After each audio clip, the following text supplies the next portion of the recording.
Assalamualaikum warahmatullahi wabarakatuh. Nama saya Rena Priscilla Natasha Holman, saya dari kelas 12 IPA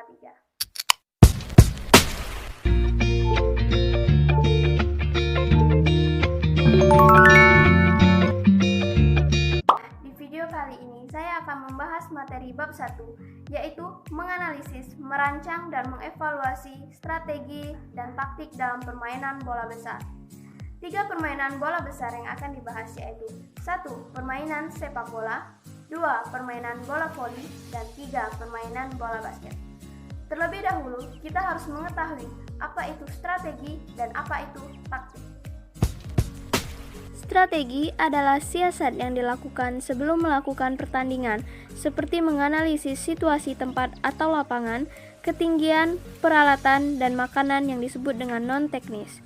Penginapan, transportasi lokal, tipe lawan, karakter penonton, sistem pertandingan, pola, tipe bertahan dan menyerang, baik yang bersifat individu maupun tim atau grup yang disebut dengan teknis. Taktik adalah suatu siasat atau pola pikir tentang bagaimana menerapkan teknik-teknik yang telah dikuasai dalam bermain untuk menyerang kelemahan lawan dan menghambat kekuatan lawan secara sportif guna mencari kemenangan. Materi 1. Menganalisis strategi dan taktik dalam permainan sepak bola. Strategi dan taktik penyerangan dalam permainan sepak bola. Taktik penyerangan diartikan sebagai suatu siasat yang dijalankan oleh perorangan maupun tim terhadap lawan dengan tujuan memimpin dan mematahkan pertahanan lawan dalam rangka memenangkan pertandingan secara sportif. Taktik penyerangan dalam permainan sepak bola meliputi penguasaan bola, menyerang gawang lawan, menciptakan ruang, dan menggunakan ruang dalam penyerangan. Taktik pertahanan merupakan suatu siasat yang dilakukan baik perorangan maupun tim terhadap lawan dengan tujuan menahan serangan atau merebut bola dari lawan agar tidak mengalami kekalahan dalam pertandingan. Taktik pertahanan dalam permainan sepak bola meliputi mempertahankan ruang, mempertahankan daerah gawang, dan merebut bola. Taktik pertahanan dapat dibedakan menjadi A. Man-to-man defense, atau setiap pemain membayangi satu lawan atau satu lawan satu. B. Zone defense, atau setiap pemain bertanggung jawab atas daerah pertahanannya. C. Kombinasi, yaitu taktik man-to-man defense dan zone defense. Ada juga taktik perorangan, yang diartikan sebagai siasat yang dilakukan oleh seseorang pemain dalam menggunakan kemampuan fisik, teknik, dan mental yang dilakukan dengan proses yang cepat untuk menghadapi masalah yang terjadi dalam suatu pertandingan. Ada juga grup taktik, yang diartikan suatu siasat yang dijalankan 2 orang pemain atau lebih dalam melakukan pertahanan dan penyerangan untuk mencari kemenangan secara sportif pada suatu pertandingan. Ada juga kolektif taktik, yang diartikan suatu siasat yang dijalankan oleh suatu regu dalam menjalin kerjasama untuk mencari kemenangan dalam suatu pertandingan. Formasi dalam bermain sepak bola. Formasi atau sistem dalam permainan sepak bola yang ditetapkan pada peraturan sepak bola adalah cara penempatan, ruang gerak, serta pembagian tugas dari setiap pemain dengan posisi yang ditempatinya. Dengan formasi, maka pola penyerangan dan pertahanan akan terkoordinir dengan rapi dan kerjasama akan jauh lebih terarah. Beberapa contoh formasi yang biasa dilakukan dalam permainan sepak bola. 1. Formasi sepak bola 4-2-4. Dalam penerapannya, terdiri dari 4 pemain belakang, 2 pemain di posisi belakang tengah yang berdampingan secara diagonal, sedangkan 4 pemainnya menjadi penyerang, di mana 2 pemain berperan aktif menyerang dan 2 pemain lainnya sebagai pemain sayap yang bertugas membangun serangan. 2 pemain penyerang inilah yang nantinya menjadi ujung tombak tim. 2. Formasi 4-4-2, di mana pada formasi ini digunakan 4 pemain belakang atau back, 4 pemain tengah, dan 2 pemain lainnya sebagai penyerang. Formasi ini sering kali digunakan oleh timnas maupun tim kesebelasan dari Indonesia. Keunggulan dari formasi ini, fokus permainan lebih kepada proses melakukan penyerangan oleh pemain bagian sayap. Gol dapat diciptakan justru karena terjadinya pengumpanan lambung dan asis. 3. Formasi sepak bola 4-5-1. Dibanding formasi 4-4-2, di mana penyerang diharuskan menerima umpanan dan menyerang terus-menerus, pada formasi 4-5-1 ini, para pemain dominan menggunakan mode pertahanan. Formasi ini juga digunakan pada macam-macam formasi sepak bola mini. 4. Strategi formasi 4-4-1-1. Bentuk formasi 4-4-1-1 yang terdiri dari 4 back, 4 pemain tengah, 1 sebagai second striker atau bisa disebut dengan striker bayangan, kemudian 1 pemain sebagai striker single sebagai ujung tombak dari sebuah strategi tim. 5. Formasi 4-3-3 adalah formasi yang tersusun dari 4 pemain back, 3 pemain tengah, dan 3 penyerang. Ada juga formasi 4-3-2-1, formasi 4-3-1-2 top 11, formasi 5-3-2, formasi 5-4-1, formasi 3-6-1, dan seterusnya. Materi 2. Menganalisis strategi dan taktik dalam permainan bola voli. Strategi dan taktik penyerangan dalam permainan bola voli. Taktik penyerangan adalah siasat untuk mematikan bola di lapangan lawan dengan cara yang diperkenankan dalam peraturan permainan. 1. Pola penyerangan. Smash merupakan suatu keahlian yang penting untuk mendapatkan angka pada permainan bola voli.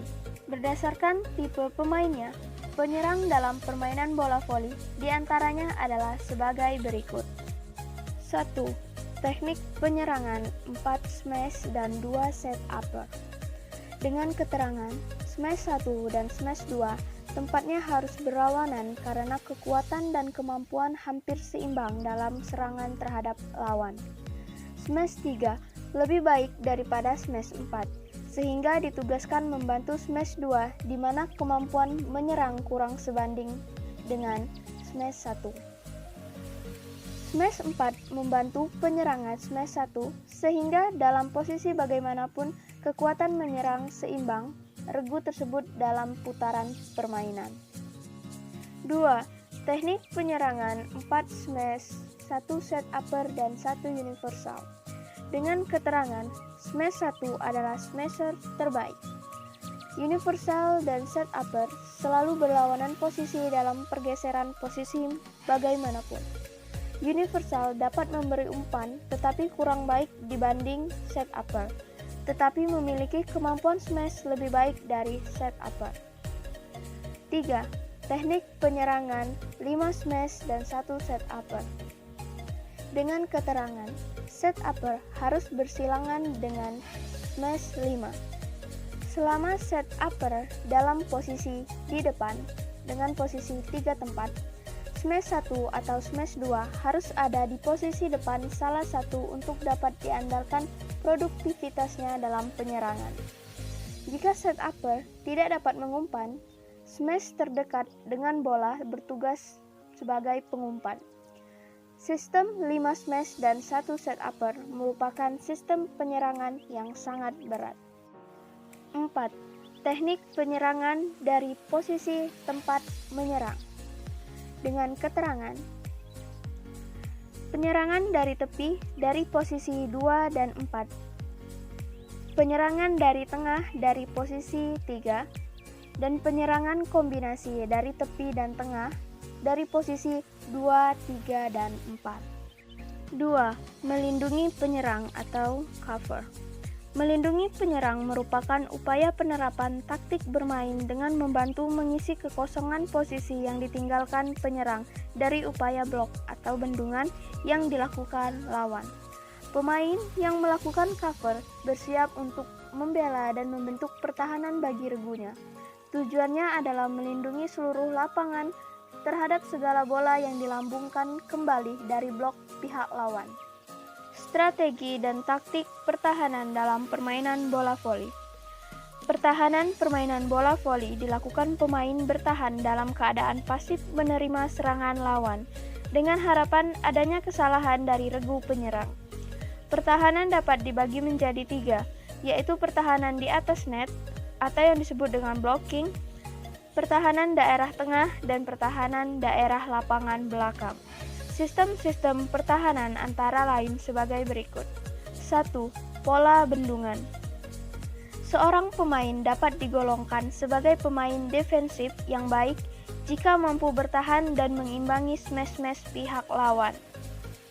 Pertahanan mencakup 2 aspek, yaitu menerima smash lawan dan membendung bola dengan blok. 2. Taktik-taktik membendung atau blok. Blok dan sistem pertahanan harus mampu bekerja sama dengan baik jika ingin mengalahkan penyerangan yang mematikan dari pihak lawan. Blok yang sering digunakan dalam permainan bola voli sebagai berikut. 1. Bendungan satu pemain.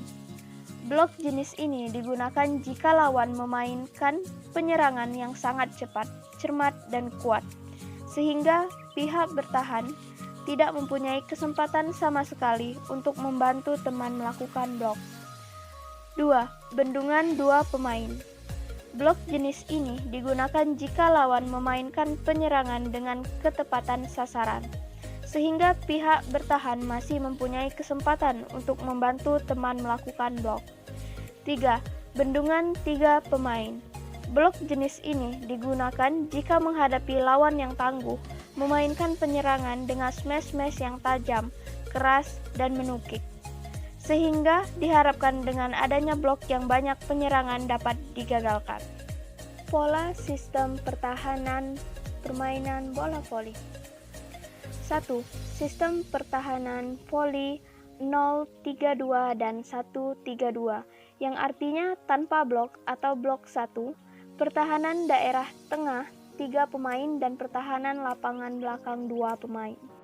2. Sistem pertahanan voli 2-1-3, 2-2-2, dan 2-0-4.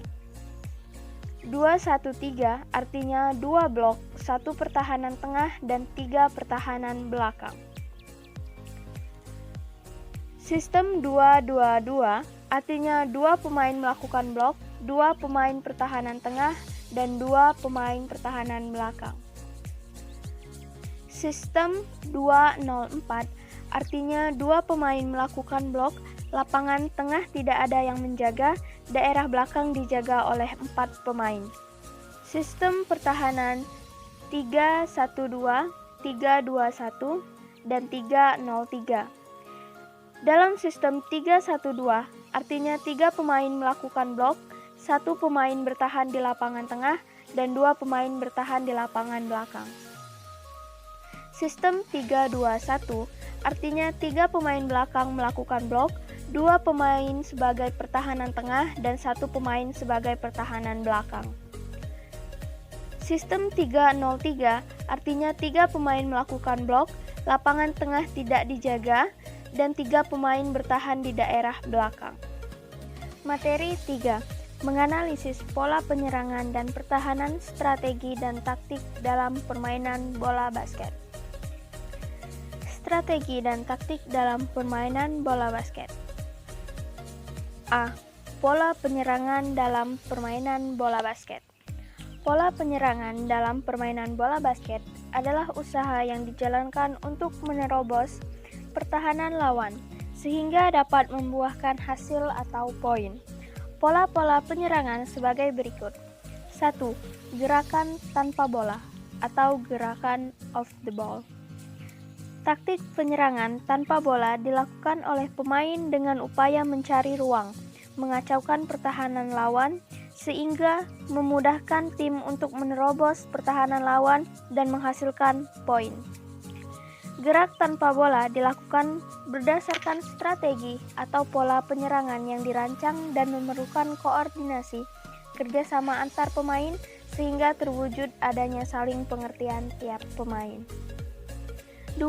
Penyerangan kilat atau fast break. Dasar penyerangan kilat adalah dengan 2 atau 3 operan harus sudah melakukan tembakan. Serangan kilat merupakan usaha untuk memperoleh poin dengan cepat. pada saat lawan belum sempat atau siap menempati posisi jaganya.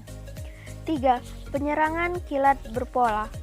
Serangan kilat berpola dimulai dengan adanya situasi-situasi tertentu, misalnya dari bola loncat, lemparan ke dalam, dan lain-lain.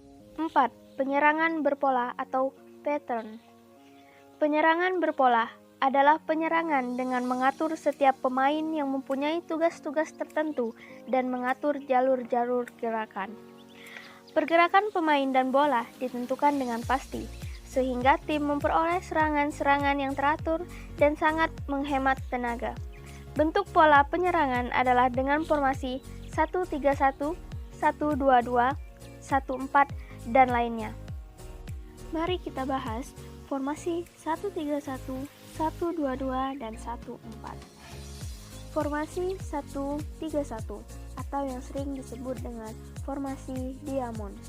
Ketika lawan menggunakan formasi bertahan 1 lawan 1, setiap pemain akan terjaga, dan pola penyerangan yang efektif adalah menggunakan pola diamond 1-3-1. Butuh kecepatan dan kecerdasan untuk pola ini, karena pemain akan saling bergerak untuk mencari atau menciptakan ruang kosong dalam pertahanan lawan.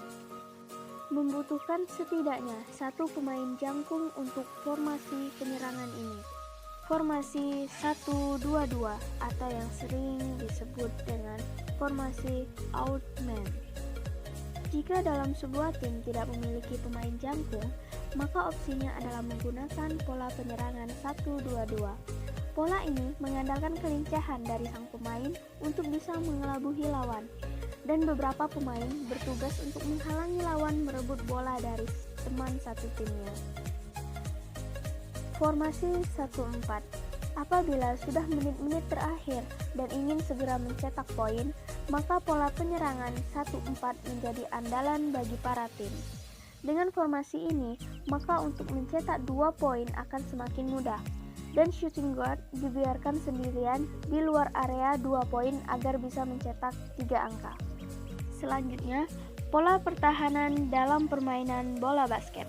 Pertahanan adalah suatu usaha yang dijalankan oleh tim bertahan dalam rangka menghalau serangan lawan. Macam-macam bentuk pertahanan bersama antara lain sebagai berikut. Pertahanan daerah, zone defense. Pada pertahanan daerah, setiap pemain diberi tugas menjaga daerah tertentu. Bentuk pola pertahanan diantaranya adalah formasi 2-1-2, 2-3, 3-2, 1-2-2, dan 2-2-1. Mari kita bahas satu persatu. Formasi 2-1-2. Pemain nomor 1 dan 2 sebagai pemain bertahan, pemain nomor 3 dan 4 sebagai pemain penyerang, sedangkan pemain nomor 5 sebagai pemain tengah yang berperan sebagai pengatur serangan. Dengan 2 pemain yang di luar area 2 poin, membuat lawan akan kesulitan apabila ingin melakukan serangan balik. Center diposisikan sedekat mungkin dengan ring lawan agar mudah untuk mencetak 2 poin. Formasi 2-3 atau formasi reverse. Ketika lawan menjaga ketat satu pemain satu penjagaan, pola ini juga efektif untuk digunakan dalam momen tersebut. Ketika nomor 1 memegang bola, maka passing bola kepada nomor 3. Nomor 3 meneruskan ke nomor 4, dan nomor 4 bertugas masuk ke dalam pertahanan lawan. Nomor 5 sebagai bantuan untuk menyusahkan lawan, menghentikan nomor 4, dan nomor 2 berguna untuk memancing perhatian pemain lawan. Formasi 3-2. 3 pemain untuk menjaga agar tidak terkena serangan balik dan 2 pemain yang diandalkan untuk bisa mencetak 2 poin. Shooting guard sengaja di luar area 2 poin agar bisa menembak di area 3 poin. Formasi 2-2-1. Formasi ini biasanya digunakan saat lawan melakukan penjagaan wilayah. Formasi ini memanfaatkan lebar lapangan dengan maksimal, dan para pemain diharapkan bisa mencetak 3 poin. 5. Pertahanan 1 lawan 1 atau man to man. Pertahanan 1 lawan 1 adalah pertahanan dengan menugaskan setiap orang untuk menjaga seorang lawan. Bentuk pola pertahanan 1 lawan 1 dapat disesuaikan keterampilan tim dan anggotanya seperti A. Pertahanan 1 lawan 1 dengan tetap. B. Pertahanan 1 lawan 1 dengan ganti jaga. C. Pertahanan 1 lawan 1 dengan penolong. Demikianlah materi yang saya bahas.